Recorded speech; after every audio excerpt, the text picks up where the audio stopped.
आज का जो टॉपिक है वो है रिलेशन। चैप्टर है रिलेशन एंड फंक्शन। देखिए, रिलेशन के लिए सबसे पहले थोड़ा सा आप 11th का रिवाइज करें। 11th में एक वर्ड आता था, अगर आप लोगों की याद हो, कार्टेशियन प्रोडक्ट। याद आ रहा कुछ?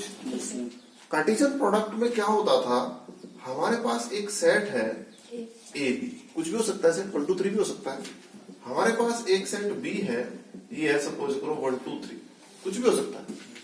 और मैं आपको कहता हूं कि आप कार्टेशियन प्रोडक्ट करें किसका, ए का बी के साथ, तो आप इसको डिनोट करेंगे ए क्रॉस बी से। याद आ रहा ना कुछ? अगर मैं सेट ए का बी के साथ कार्टेशियन प्रोडक्ट करता हूं तो सबसे पहले इसको डिनोट कैसे किया जाता है, ए क्रॉस बी। फिर आप इसको ऐसे लिखेंगे, ए मीन्स ये आ गया आपका एक set A B, cross B means कितना आ गया आपके पास 1 2 और 3। अब जब कार्टेशियन प्रोडक्ट आप करते हो तो यहां देखो, आप ए की मल्टीप्लाई पहले 1 के साथ, फिर 2 के साथ, फिर 3 के साथ, तो मल्टीप्लाई करनी नहीं, ऐसे लिखना है कॉमा लगा के, ए कॉमा 1, फिर आप लिखेंगे ए कॉमा 2, फिर आप लिखेंगे ए 3। अब ए का काम पूरा हुआ, फिर आप बी की मल्टीप्लाई करेंगे, तो ऐसे ही आप लिखेंगे B1 B2, फिर आप लिखेंगे B3, और फिर आप कर्ली ब्रेसेस को आप बंद करें। तो ये होता था हमारा कार्टेशियन प्रोडक्ट। समझ में आया सबको? याद भी आ गया होगा। तो सबसे पहले हम देखते हैं कि कार्टेशियन प्रोडक्ट से हम रिलेशन कैसे बनाते थे।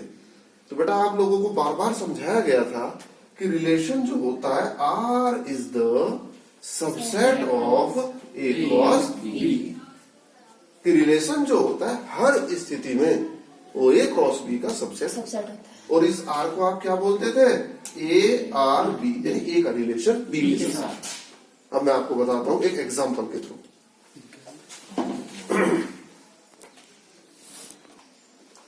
देखिए, हमारे पास एक सेट ए लिया हमने 1 2 B 2 3, तो ए क्रॉस बी सबको पता ही है क्या हो गया। अब रिलेशन इस तरीके से लिखा हुआ आएगा, कुछ भी हो सकता है। जैसे यहां लिख दिया R X Y such that X plus 1 equal to Y, यानी वाई की जो वैल्यू है वो एक्स से कितनी होनी चाहिए, एक नंबर ज्यादा।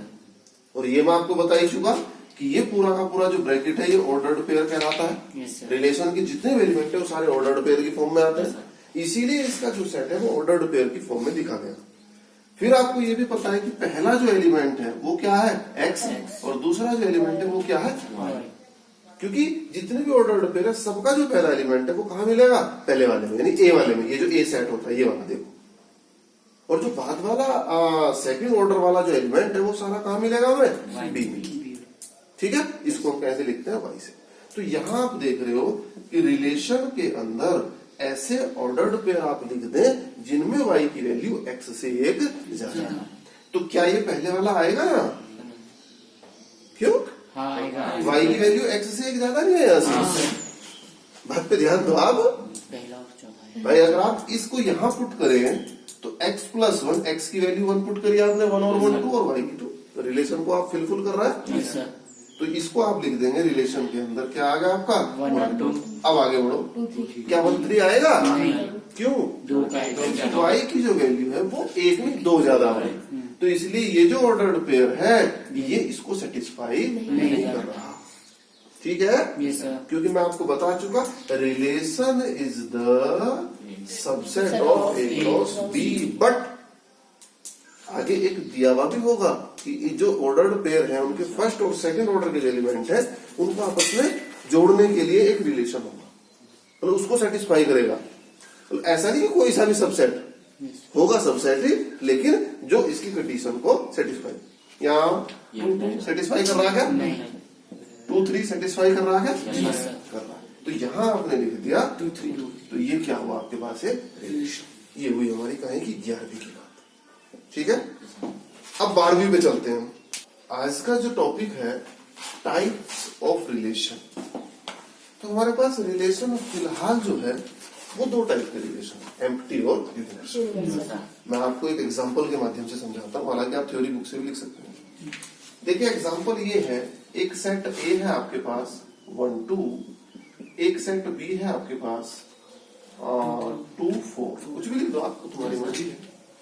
तो देखो सबसे पहले मैं आपको, ताकि आपकी समझ में अच्छे से आ जाए, इसलिए ए क्रॉस बी लिख रहा हूँ, हालांकि इसको लिखने की जरूरत नहीं होती, ताकि अच्छे से तुम्हारी समझ में जाए। तो ए क्रॉस बी के अंदर आएगा आपके पास 1 2 1 4, फिर आएगा 2 2 और यहाँ आ गया 2 4 कर्ली ब्रेसेस में। तो मैं यहाँ लिखता हूं कि एक रिलेशन आर का आप निर्माण करें, एक रिलेशन आर को आप बनाएं जिसको कुछ इस तरीके से लिखा है एक्स वाई सच दैट, और वाई की जो वैल्यू है वो एक्स से 5 नंबर ज्यादा है। तो यहां आप देख रहे हो क्या रिलेशन के अंदर कोई एलिमेंट आ पाएगा यहां से? कोई एलिमेंट नहीं आ पाएगा। तो ऐसा रिलेशन क्या कहलाता है? Empty relation. ठीक है, कि जो किसी कंडीशन को, कोई सा भी ऑर्डर्ड पेयर किसी भी कंडीशन को फिलफुल न कर पाए, तो ऐसे को हम क्या बोलते हैं? Empty relation. ठीक है, समझ में आ गया एकदम से? अब आओ यूनिवर्सल रिलेशन। यूनिवर्सल रिलेशन में मैंने कुछ इस तरीके से लिख दिया कि R is equal to X Y such that कि y की जो वैल्यू है वो ग्रेटर और इक्वल है x के। हाँ बेटा बताओ, क्या R के अंदर क्या क्या आ पाएगा? क्या 1 2 आ पाएगा? क्यों आएगा? y की वैल्यू x से ज्यादा है बराबर, it is called y, it is x। तो 1 2 तो यहाँ पे आ रहा, 1 4 भी यहाँ पे आ रहा, 2 2 भी आ रहा, और मुझे लग रहा है 2 4 भी आ जाएगा, तो सारे एलिमेंट आ गए। तो यहाँ जो है R किसके बराबर आ गया आपके पास? A cross B। अगर R जो है A क्रॉस B के किसी भी एलिमेंट नहीं आ पाता, ठीक है, तो वो हो जाता है आपका एम्प्टी रिलेशन। और अगर सारे एलिमेंट आ जाएं तो वो क्या हो जाता है आपका? Universal relation. उम्मीद है सबकी समझ में फिट आ गया होगा। A relation capital R in a set A is called, देखो भाई हमारी तीन जो है यहाँ पर रिलेशन की जो प्रॉपर्टीज हैं, एक होती है रिफ्लेक्सिव, एक होती है सिमेट्रिक, एक होती है ट्रांजिटिव। इनको हम कैसे चेक करते हैं? अभी आप रिलेशन पढ़ चुके, आपने अभी भी पढ़ा वहां कि A के अंदर एलिमेंट है आपके पास 1 2, B के अंदर कुछ और एलिमेंट है। तो R के अंदर जो एलिमेंट आए वो कुछ इस तरीके से आ रहे थे हमारे पास 1 1, है ना, 1 2। देखिए अगर हमारे पास A है और B नहीं है, तो बेटा B का काम भी कौन करता है? A ही करता है। ये बात आपने पढ़ चुकी है। तो जब B का काम भी A ही करेगा, तो R के अंदर मैं मैक्सिमम एलिमेंट लिख रहा हूँ, क्या क्या आ सकते हैं? A क्रॉस B आएगा, तो A क्रॉस B का मतलब A B क्या है? B ही है, B भी A ही है। तो 1 1 1 2, फिर क्या आएगा? 2 2 और 2 1। ये सारे एलिमेंट है, कोई सा इधर लिखा गया, कोई बात नहीं। तो ये कब की कंडीशन है? जब हमारे पास B नहीं है, तो B का काम भी कौन करेगा? A ही करेगा। तो ऐसी स्थिति में बेटा जितने भी ऑर्डर्ड पेयर हैं, इनका जो फर्स्ट एलिमेंट है ये भी कहाँ मिलेगा? A में। और जो सेकंड एलिमेंट है वो भी कहाँ मिलेगा? B में। भाई उससे पहले क्या होता था? पहला जो एलिमेंट था वो कहाँ मिलता था? A में। और दूसरा जो एलिमेंट था वो कहाँ बिलोंग करता था? B में। बट इस बार कहाँ बिलोंग करेगा? A में। और ये जो रिलेशन है, इस रिलेशन को आप कैसे लिखोगे? AR। तो ये छोटा छोटा A लिखने की जरूरत नहीं है, ऑटोमेटिकली ये बाय डिफॉल्ट। ये अगर हमारे पास सेट एक ही है तो रिलेशन जो होगा वो A to B में नहीं होगा, वो कहाँ होगा? A to A में।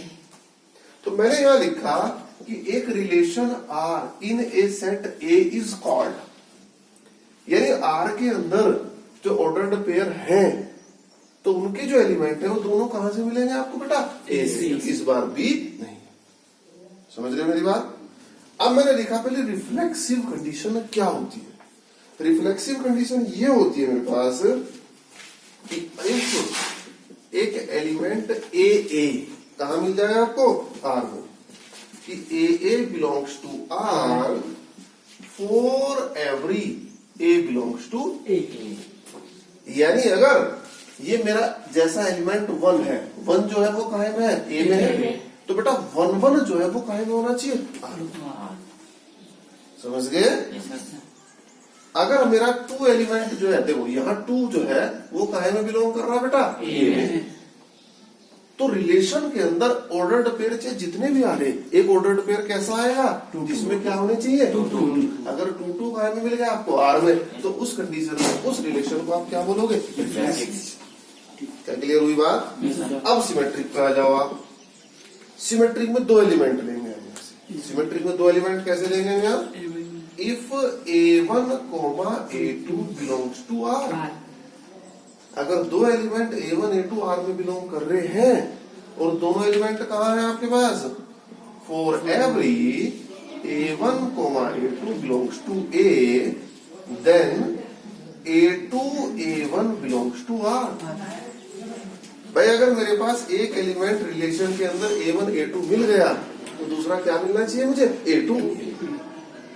जैसे यहां आ जाओ आप, मैंने 2 एलिमेंट क्या क्या ले लिए बेटा, 1, 2, दोनों कहाँ बिलोंग कर रहे हैं, 2 एलिमेंट लिए ना, तो रिलेशन के अंदर कौन कौन मिलना चाहिए, एक तो 1, 2 भी रिलेशन के अंदर हो और दूसरा क्या होना चाहिए, 2 भी।